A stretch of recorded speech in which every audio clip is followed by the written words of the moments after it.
I was literally about to sit down. My hand was on the back of the chair.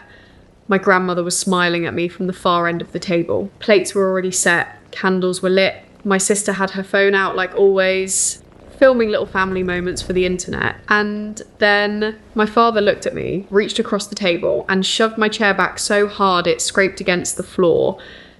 The whole room went silent. He didn't even raise his voice. That was the worst part. Without looking me in the eye, he said, "I don't sit with a poor, useless kid."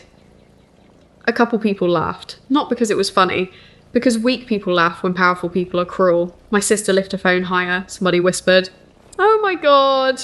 And I just stood there, calm. So calm it scared even me. Then I looked at him and said, "You just made a very expensive mistake." What he didn't know, what nobody at that table knew, was that the poor, useless kid he had just humiliated in public was the only reason his business was still breathing. And by the next morning, it wouldn't be. If you think that sounds cold, wait, because that dinner wasn't where this started. That was just the moment I finally stopped protecting people who would have happily buried me alive. See, my father has always loved appearances more than people. From the outside, he was the kind of man everybody admired.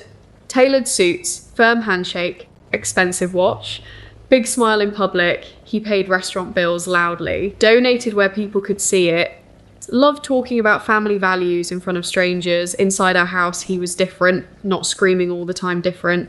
That would have been easier to name. He was the quiet kind, the kind who could cut you open with one sentence, then ask why you were so emotional when you bled. My mother used to soften him. At least, that's what I believed when I was little. She was warm, patient, and the kind of woman who remembered everybody's favourite tea. After she died, the house changed temperature. It felt colder overnight. My father didn't grieve like a man who lost the love of his life. He grieved like a man who had lost the person who made him look decent. I was 19 when she passed. My sister was 17. Pretty, charming, always protected. My father treated her like proof that he had done at least one thing right. He treated me like a draft he regretted not revising. Still, I stayed loyal. That's the embarrassing part. I stayed because when cruelty comes from family, you don't call it cruelty right away. You call it stress, personality, tough love, a hard season. You rename the wound so you can keep loving the hand that caused it. Tell me honestly, how many red flags do we excuse when the person waving them shares our blood? After my mom died, my father told me not to worry about money. Said the insurance payout and the small commercial property my mom had owned would secure both daughters' futures. College.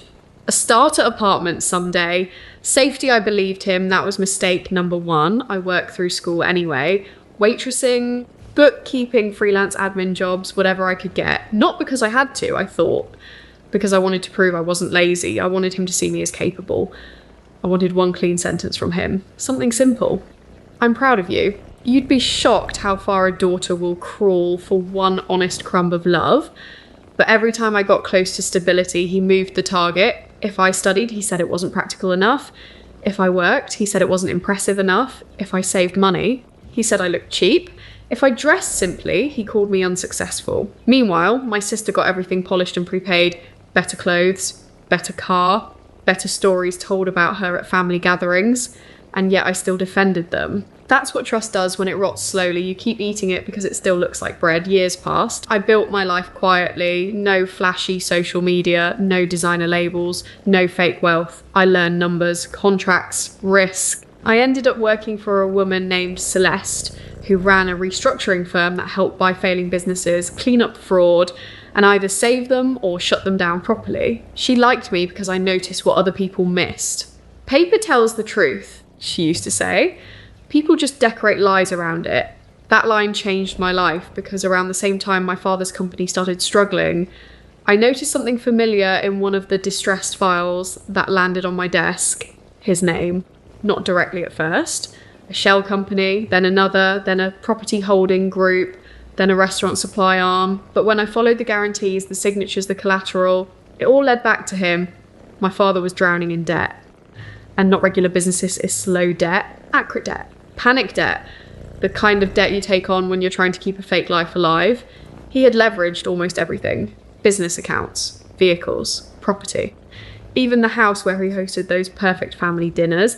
And then I saw something that made my stomach drop so hard I had to put the file down. One of the collateral transfers used my mother's old property.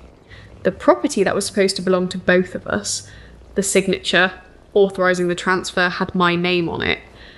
But it wasn't my signature. I stared at it for a full minute. You know that kind of silence? The one where your whole body understands the truth before your mind agrees to speak it? That silence, I took the file to Celeste. She didn't dramatise it. She just adjusted her glasses, looked at the page, then looked at me. "If this isn't yours," she said quietly, "your father committed fraud." Just like that. No violins, no thunder, no screaming. Just one calm sentence in a fluorescent office on a Tuesday afternoon. That was my breaking point. Not because it was the first cruel thing he'd ever done, because it was the first one I could prove. And suddenly, every memory rearranged itself. The missing college fund, the paperwork he always rushed me through. The way family stopped asking me financial questions, like they'd already been told I was irresponsible, the whispers when I wore the same coat 3 winters in a row, the time my sister smirked and asked if I was still trying to make adulthood happen. They hadn't just looked down on me, they had used what was mine to build the pedestal they stood on while mocking me from above. That kind of realisation doesn't make you cry first. It makes you go numb. People think betrayal feels like an explosion. Sometimes it feels like arithmetic. Everything suddenly adds up and you hate the answer. I didn't confront him. I didn't call my sister. I didn't post a cryptic quote online. I did the one thing people like my father never expect from the daughter they underestimate. I got quiet. Very quiet, and I started collecting everything. Account histories, transfer records, title documents, email trails, forged signatures, internal memos, hidden liabilities. My father had been robbing one pocket to stuff another for years. My sister knew enough to benefit, even if she didn't know every detail. She had been living in an apartment partly financed through money diverted from assets my mother intended for me to. That hurt more than I expected, not because she chose money, because she chose front row seats to my humiliation, and it got worse. A week later, one of my aunts, thinking she was being kind, called to prepare me for my grandmother's birthday dinner. She said, "Please don't take your father personally. He's under pressure. He says he did everything for you girls, did everything for us." That's what liars say when they mean they spent us. By then, Celeste had made a decision. Our firm was going to acquire the distressed note tied to his business group. It was legal, clean, standard. Another investor wanted it, but Celeste asked me one question before we moved. "If this lands in our hands," she said, "do you want to save him or finish it?" I wish I could tell you I answered immediately. I didn't, because no matter what people do to you, part of you still remembers when they were taller than the world and you were small enough to think their approval was sunlight. So I hesitated. I told her I wanted one last chance to see whether there was any human decency left in him. That's why I went to the dinner, not to beg, not to reconcile for the cameras, not because I was weak. I went because my grandmother asked me to come, and because some tiny, stupid, grieving part of me wondered if maybe, just maybe, he would choose dignity over cruelty if given one final chance. That part of me died at the table. You already know what happened, the shoved chair, the smirk, the line. I don't sit with a poor, useless kid. But here's the part that hit even harder. Before I answered, I looked around the room. My aunt looked down at her plate. My cousin pretended to check his watch. My sister kept recording. And my grandmother, sweet, fragile, shaking grandmother, looked at me like she had just realised too late what kind of man her son really was. That was the moment I stopped worrying about being the bigger person. Because let me tell you something quote-worthy and true. The day you stop begging to be loved correctly is the day you become impossible to control. So I said it. Calm, clear, no tears. "You just made a very expensive mistake." Then I picked up my purse, kissed my grandmother on the cheek, and walked out. My sister called after me. "Oh, please, don't be dramatic." I turned around and looked straight at her phone. "Keep recording," I said. "You're finally useful." I slept 8 hours that night. Best sleep of my life. The next morning at 9, my father was in his office, pretending to still be a man with options. My sister was there too, probably expecting some messy apology scene. I arrived in the same plain coat they all hated, carrying one leather folder, no raised voice, no revenge outfit, no audience, just me, my attorney Celeste, and a courier from the bank. My father leaned back in his chair and gave me that look.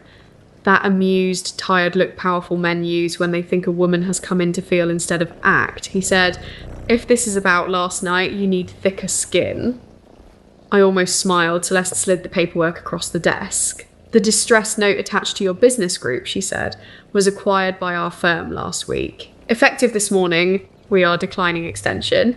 My father blinked. She kept going. "Also, the collateral transfer involving the Marin Street property is under formal fraud review. Miss Hale never signed that authorization." My sister's face changed first. Not into guilt, into fear. That's how you know someone knew enough. My father looked at me then. Really looked at me. Maybe for the first time in years. "What is this?" he asked. I answered, "Consequences." He tried charm, then anger, then disbelief. He said, "There must be some misunderstanding." He said family shouldn't do this to family. He said I was being vindictive. He said I was emotional. That one almost made me laugh, because the truth was, I had never been calmer. I told him exactly what would happen next. The property transfer would be challenged, the board will receive the forensic packet, the lender would enforce default terms. The house, yes, that house, with the polished dining table and imported chairs, would be frozen pending recovery, and the video from dinner? My sister had uploaded it to her private story for laughs, before deleting it. Too late. One of her friends had screen recorded it and sent it to someone else. We had it, timestamp and all. A perfect little record of a man publicly degrading the daughter, whose cooperation he had spent years exploiting. Paper is louder than rage. Remember that. My father stood up so fast his chair tipped backward. "You would ruin your own family over a misunderstanding?" And that was it, that sentence. That rotten, polished sentence. I looked at him and said, "No. You ruined your family when you forged my name and called it leadership." Silence. My sister started crying then. Not because she was sorry, because lifestyle grief hits some people faster than moral grief. She whispered, "Dad, tell me this isn't true." He didn't answer. That was answer enough by noon. The first calls were already going out. Lawyers, creditors, board members suddenly unavailable, friends who loved his dinners but not his debt. Men like my father think power is loyalty. It isn't. Power is a rented room. Stop paying and everyone leaves. The house sold months later. The business was dismantled in pieces. My sister moved out of her luxury apartment into something much smaller, and for the first time in her adult life, got a real job that didn't involve filters and fake captions. She sent me a long message once about how we were all victims of Dad in different ways. She wasn't completely wrong, but being hurt by the same fire doesn't erase the fact that some people hand you to the flames. My father tried reaching out too. Not apologise, really, to renegotiate. Even in defeat, some people still think love is a contract they can edit in their favour. I never replied. The only conversation that mattered happened much later, in my grandmother's kitchen. Just the two of us. She held my hand and cried quietly and said, "I should have seen him better." That broke me more than the fraud did, because grief is complicated like that. You can win and still mourn. You can be right and still ache. You can stop loving someone and still grieve the version of them you spent years inventing to survive. That's the part people leave out of revenge stories. The payoff feels good, yes. The justice matters. The calm execution matters. But afterward, when the noise dies down, you still have to meet yourself in the silence. You still have to rebuild whatever inside you once mistook endurance for love. I'm better now. Not because revenge healed me, because truth did. Because I finally learned that blood makes people related, not safe. Because I stopped measuring my worth by whether cruel people could recognise it. And because the night my father pushed that chair away, he thought he was putting me in my place. He was. He just didn't realise my place was above the table he built with stolen pieces of my life. So yeah, when he called me a poor, useless kid, I stood up calm and told him he'd made a very expensive mistake. And for the first time in my life, I didn't say it to sound strong. I said it because it was true. Now I want to ask you something. If the people who hurt you most were the same people who raised you, would you still call it revenge? Or would you call it finally choosing yourself?